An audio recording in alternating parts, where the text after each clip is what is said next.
আপনাদের সাথে চালু করবো। আচ্ছা, আমি আমার কথাটা শেষ করে নেই 1 মিনিট।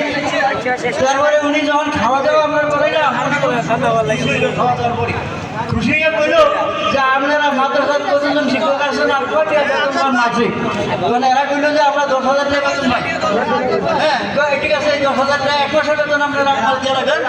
আর আমি এমন একটা দিয়ে যাবো যাতে মাদ্রাসা কোনো সমস্যা হয় না। ঠিক আছে, ওই কথা মতো 10,000 টাকা দেওয়া হইলো এবং উনি এমন একটা সুন্দর দিয়ে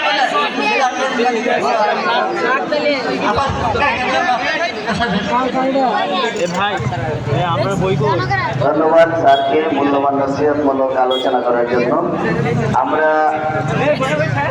এখন আজান হবে 1:15 অর্থাৎ এখন থেকে 13 মিনিট পরে আমাদের জামাত হবে। জামাতের সাথে সাথে আমরা চলে আসবো আমাদের মূল অধিবেশন এবং আপনাদের কাজ সাথে সাথে